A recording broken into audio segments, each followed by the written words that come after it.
you start essentially at the Humber River. Yeah. So you go Humber to the west end. I just keep to the western and back. Yes, 2 hours there and 2 hours back. 4 hours each day. Yeah.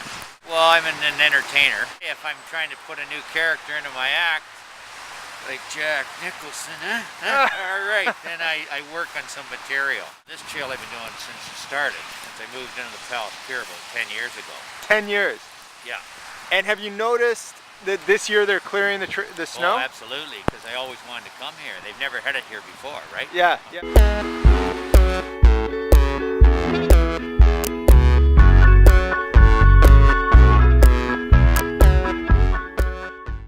The Martin Goodman Trail is probably unique because it's really a roadway, okay, for lack of better words. It's a roadway for non-vehicular traffic, okay. We met with transportation and we said, we want you to come up with a plan to designate some priority routes that will be cleared for 2008 as a pilot basis to go forward. Okay.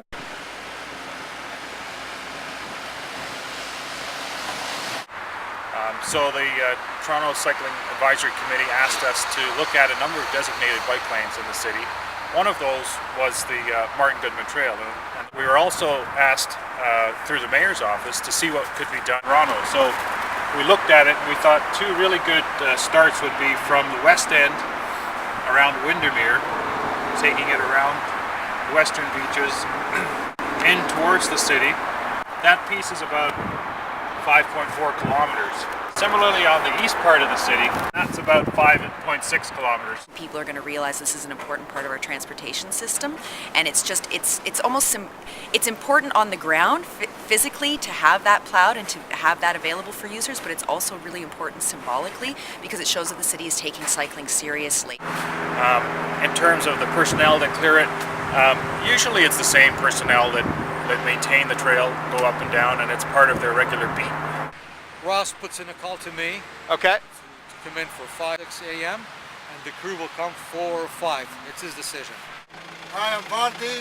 I'm the operator for the machine to clean the bike pad here on lakeshore. My name's Carl and I fill him up whenever he needs salt. Okay, good. I drive around and make sure he's always filled up. Okay.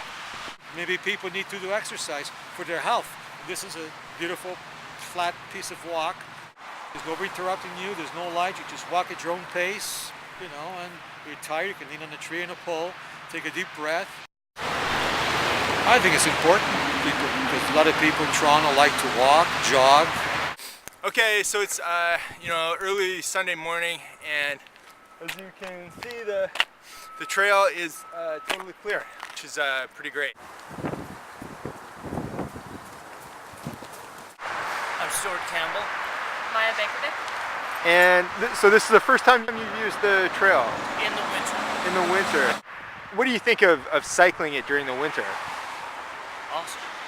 Yeah, really? Yeah. How does it change the city? Does it change the city for you? And if Sure. so, how? It makes a part that would be inaccessible accessible. You know, we get to use the waterfront, get outside. It's amazing. I use it for running and I use it for bike riding. Is there anything that you want to say to the guys who actually clear Thank the... you.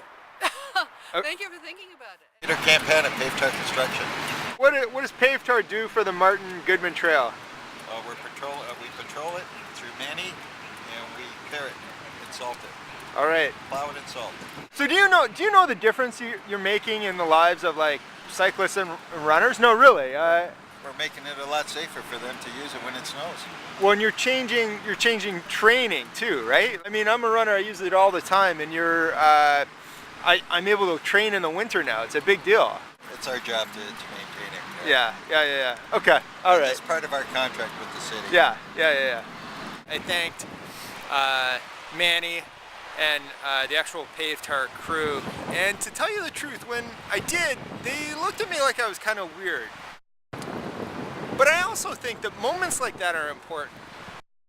It's important that they know that they've revolutionized my life and the lives of other runners and cyclists like me.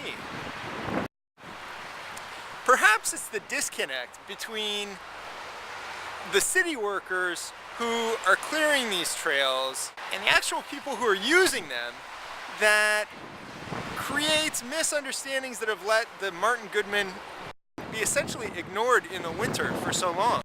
So if you happen to be using the trail over the winter and you see any of these guys, Carlos or Peter or Manny, give them a wave.